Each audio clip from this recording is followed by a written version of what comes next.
Привет, друзья! В предыдущих 3 сериях 4-го сезона мы посетили третью очередь строительства ЧС, где исследовали практически все объекты и заглянули на одну из самых недооцененных локаций зоны – ПМК-169, где не только нашли интересные места, но и насладились густым туманом, который окутал зону в этот день. А что будет в этой серии, вы узнаете прямо сейчас.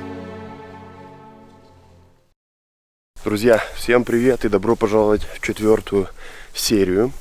Мы отправляемся в село Новошипеличи, чтобы найти легендарную так называемую сосну смерти. Это дерево, которое выросло в форме трезуба, уникальная сосна. Она до аварии стояла возле 4-го энергоблока, возле атомной станции. После аварии дерево срезали. Хотели сделать из него памятник, и считалось, что оно пропало, но, по-моему, в 16 или 17 году кто-то нашел его в одном из ангаров села Новошипеличи. В каком именно ангаре информации мне найти, к сожалению, не удалось, но мы попытаемся найти этот ангар, найти это легендарное дерево и заодно посмотрим село Новошипеличи. Почему сосна смерти? Дело в том, что в далеком 1941 году немцы использовали дерево как виселицу, чтобы вешать русских партизан и солдат. Форма дерева для этого отлично подходила. Была даже такая легенда, что палач, однажды оступившись, упал с высоты и погиб, после чего в ветви немцами были вбиты железные скобы для цепкого хвата и удобного перемещения по дереву для подвязывания веревок. В послевоенное время на скобах вывешивали рушники как память о казненных партизанах и солдатах. Такой обряд стал местной полесской традицией на каждый день победы. Вокруг сосны сделали мемориал и разместили небольшой обелиск со строками из стихотворения Ивана Недилько. «И ты, идущий по весне, остановись и поклонись ей низко. Да, этой вот сосне, что стала обелиском». После аварии на ЧС территория вокруг попала в зону радиоактивных выбросов, и весь растущий здесь лес был впоследствии назван тем самым рыжим. Лес во время ликвидации последствий аварии выкорчевали, но мертвую сосну оставили как памятный знак. Сосна простояла до 90-х годов, после чего была спилена и размещена на территории села Новошипеличи. Зачем ее спилили, что с ней хотели сделать и почему отвезли именно в Новошипеличи, информации, к сожалению, нет. Еще один эпизод из истории связан с парторгом ЧС Юрием Борисовичем Андреевым. Будучи на смертном одре, Юрию Борисовичу приснился образ иконы Чернобыльский спас, которая в 2003 году была написана иконописцем в Троице Сергиевой лавре и освящена в Киево-Печерской лавре. Сейчас мы находимся на территории бывшего колхоза имени Калинина. Это место, как и рыбферма на 3-й очереди, имело 2 жизни: доаварийную и послеаварийную. Как я уже сказал, до аварии здесь был колхоз имени Калинина, а после аварии располагался Чернобыльский научно-технический центр международных исследований и отдел радиологии и рекультивации. То есть здесь после аварии занимались тем же, чем и на рыбферме на 3-й очереди, только здесь был скот, и тоже пытались понять, можно ли получить чистую продукцию в условиях загрязненной зоны. Мы пришли в первую очередь именно сюда, потому что ангары есть именно на этой территории, и, вероятно, возможно, где-то в одном из них и находится эта сосна.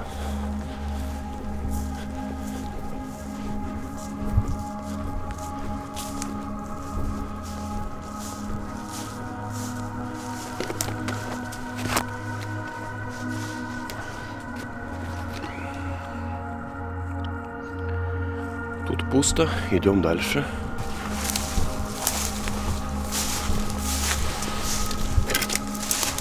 Ага, это конюшня.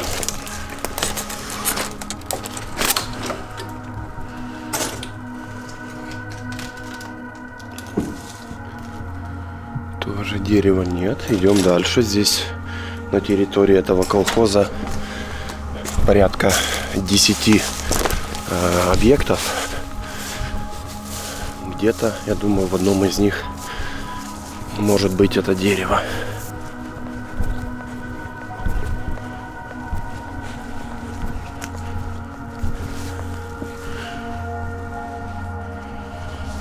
Так, а вот это интересно. Пора доставать дозиметр.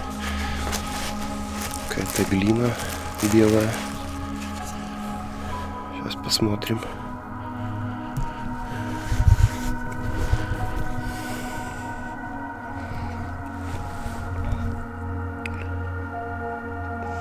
Пока все в норме. Сейчас чуть-чуть.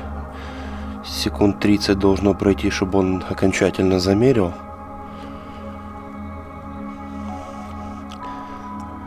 Нормально все. Чуть-чуть превышение, совсем незначительное. Да, нормально.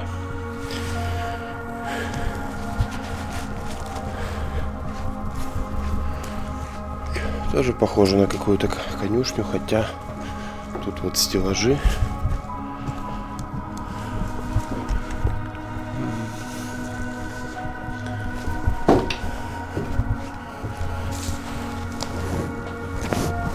Пусто.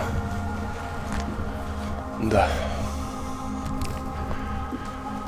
Двигаемся дальше. В этом ангаре, к сожалению, тоже пусто. Бобер уже проверил.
Интересный факт, связанный с послеаварийной деятельностью этого хозяйства. В состав этой фермы входили бык и 3 коровы, которые были пойманы недалеко от села Чистогаловка. Их покинули хозяева после эвакуации. Бык получил прозвище Уран, а коровы Альфа, Бета и Гамма. Год исследований над животными показал, что облучение на их организм сказывается не лучшим образом. Однако со временем они адаптировались, восстановились и прожили еще немало лет и даже дали богатое потомство. Ребят, кто шарит, вот это не для, случайно не для молока, типа доильные аппараты, или может здесь что-то выращивали, какие-то вот краны, трубы. Смотрите, судя по надписи, это здесь вот то ли коровы, то ли кто-то был, кличка 113, год рождения 96-й, то есть еще в 96-м здесь это предприятие работало.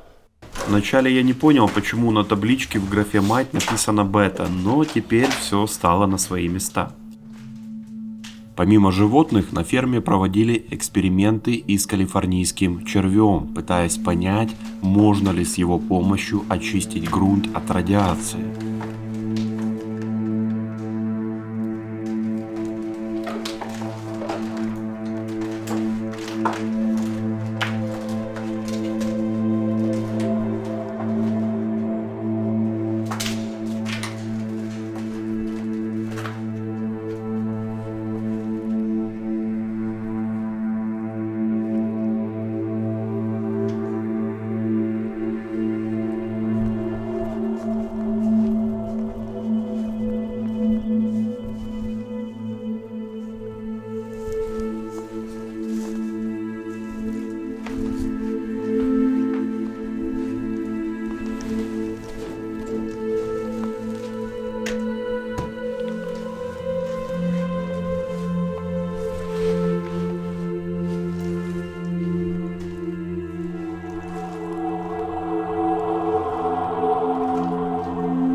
в таких вот не совсем ухоженных местах даже пооставались кабеля еще. В Припяти такого не найти.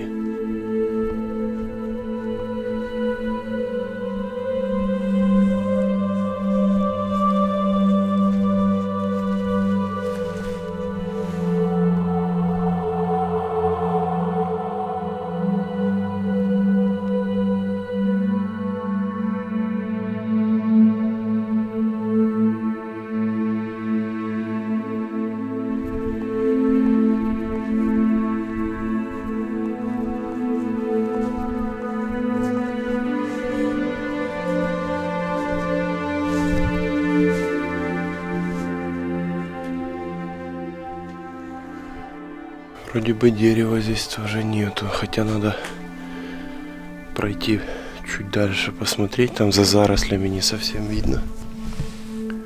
Крыша в очень аварийном состоянии, вот в любой момент любая плита может упасть. Сейчас аккуратненько так посмотрю вдаль просто, чтобы не идти. Вот эти два ангара тоже проверил, к сожалению, пусто. Тут же на территории предприятия, вот прямо возле выезда, есть магазинчик. Я предполагаю, что до аварии, когда здесь выращивали скот, здесь продавали мясо, например, молоко.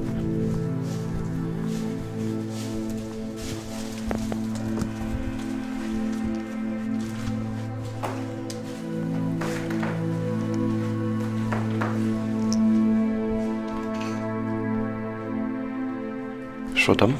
Щоденний допуск до роботи та її закінчення. Для тех, кто не понимает украинский, ежедневный допуск к работе и ее окончание.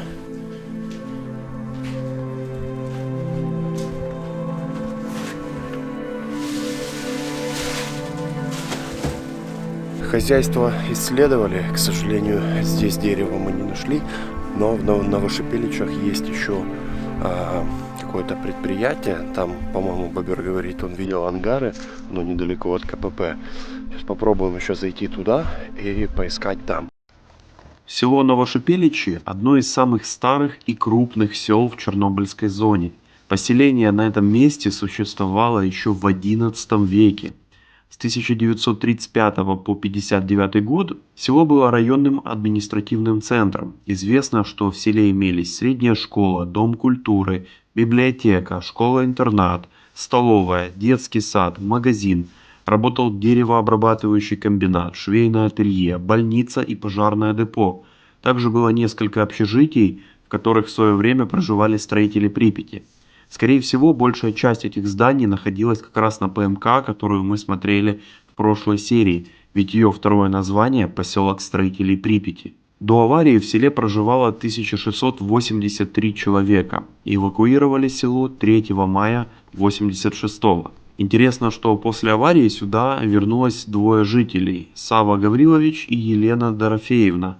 Это были единственные самоселы в 10-километровой зоне отчуждения. Они пережили неоднократные попытки переселить их из загрязненной зоны, но после визита президента Украины Виктора Ющенко попытки выселения прекратились. Более того, к дому стариков провели даже электричество.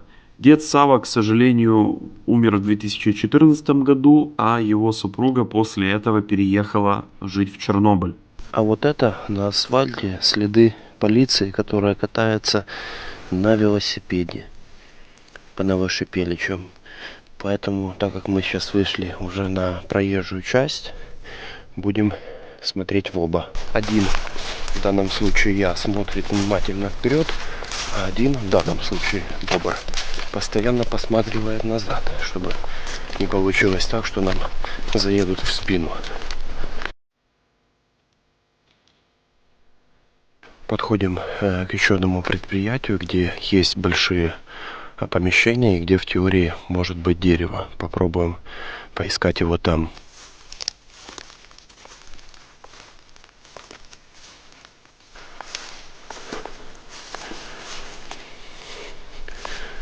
Душевая.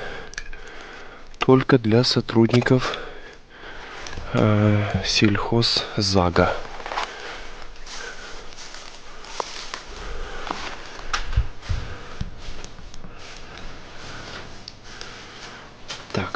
надо попасть вот в тот большой ангар, посмотреть. Здесь входа я не вижу.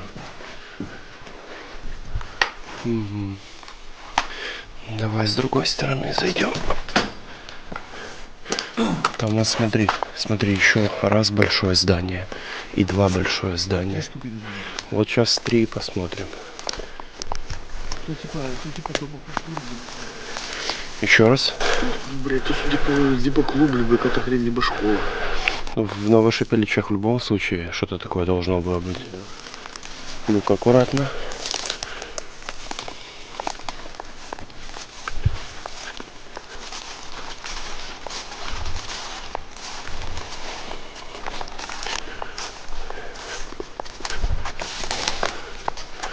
Так, судя по ямам, какая-то мастерская была, да?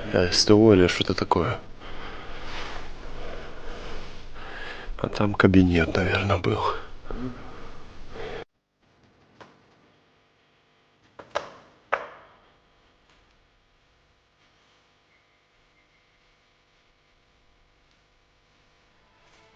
А вот по центру экрана сидит филин.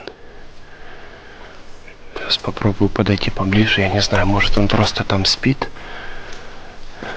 Может не может вылететь, хотя здесь он... О, полетел. Бедняга. Он не может вылететь. Блин, бедняга. Хотя двери ангара открыты, будем надеяться, что он в итоге вылетит. Маленький. Ладно, пойдем отсюда, оставим его в покое. Будем надеяться, что он сможет улететь.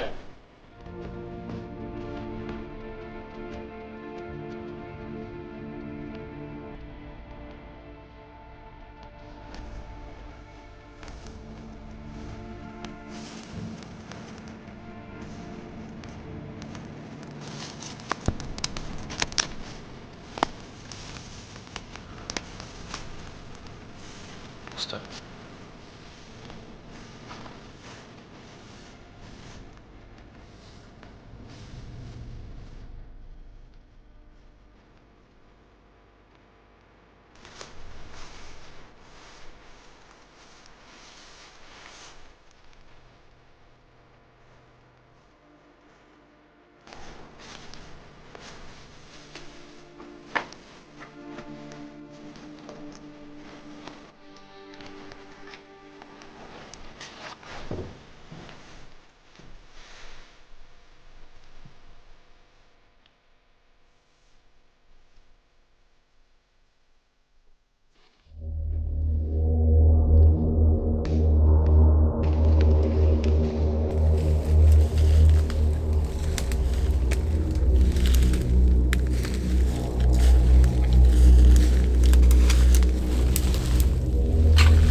То ли клуб какой-то, то ли какое-то админ здание.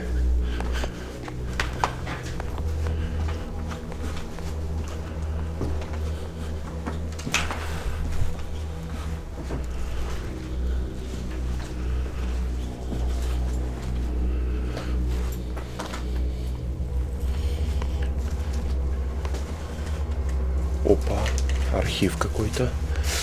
А ну, ты ближе стоишь. Достань любую папку. Посмотрим, что там.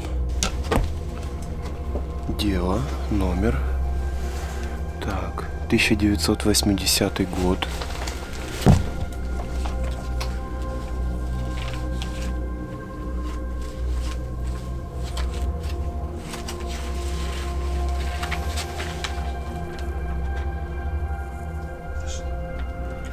Так, продолжение. Сейчас. Заработная плата, включая премии. Наверное, это бухгалтерия. А ну дальше. Что там?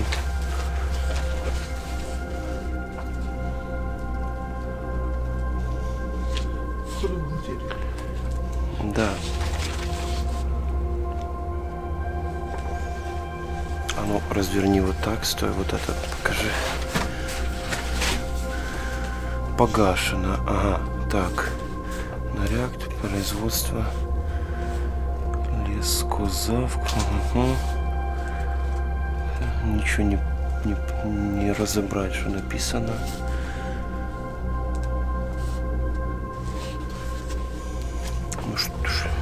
Ну, то, что бухгалтерия, это точно. А что именно, не совсем понятно. Акты выполненных работ, зарплаты.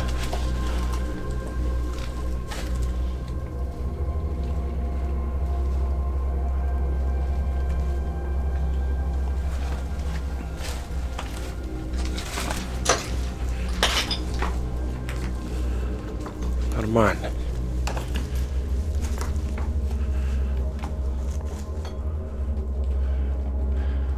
Сейчас мы на тебе проверим, выдержит или нет.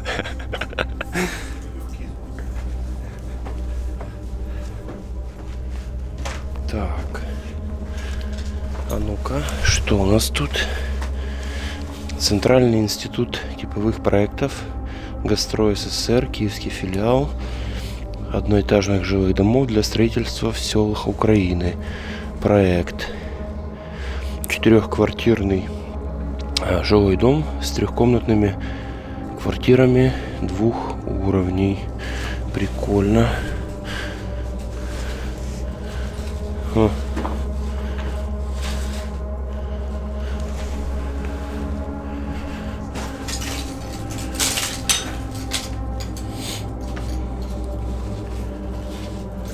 и план. Нормальные такие квартирки, смотри. 2-этажные. Так, директору Новошипелищевского сельхоза Морозко Ф. от заявление. Прошу вас предоставить мне с 1 сентября 1983 года очередной отпуск за 1080-81 год и за 81-82. После окончания профотпусков прошу уволить по собственному желанию с 28 октября 1983 года. Благодаря этому плану мы можем понять, что в Чернобыльской зоне, в современных селах планировали строить жилые дома с 2-этажными квартирами. В Припяти тоже есть 2-этажные, но там буквально их единицы. То есть вы понимаете, в селе 2-этажные квартиры 4-комнатные. К сожалению, дерева мы не нашли. Мы посмотрели все какие-то большие ангары, здания, которые есть на карте в Новошипелищах. Может быть, какие-то не нашли, может, их нет на карте. Вы просто должны понимать, что село настолько большое, настолько заросшее, что для того, чтобы посмотреть все здания, может уйти 3 дня, которых у нас просто нет. Ну и по традиции, если кто-то знает, где это дерево реально хранится, где этот ангар, напишите, пожалуйста, в комментариях. Ну а мы двигаемся в сторону Припяти с завода «Юпитер». Попробуем найти бахилы ОЗК и спустить Валеру в бункер Юпитера. Самое жуткое место, пожалуй, которое есть в зоне. Ну, если найдется несколько пар, я тоже спущусь. Уже на этапе монтажа, когда я искал больше информации об этом дереве, мне удалось найти снимки за 2012 и 2020 год. Мы не нашли дерево, потому что искали его в целом ангаре, а оно лежит в руинах, фактически под открытым небом, из-за чего с каждым годом умирает. Очень жаль, что руководство Чернобыльской зоны за 30 лет не сделало ничего для спасения этого уникального артефакта. Напишите, стоит ли продолжить поиски этого дерева в следующий раз, ведь теперь я знаю, что искать, и даже знаю, где оно может быть.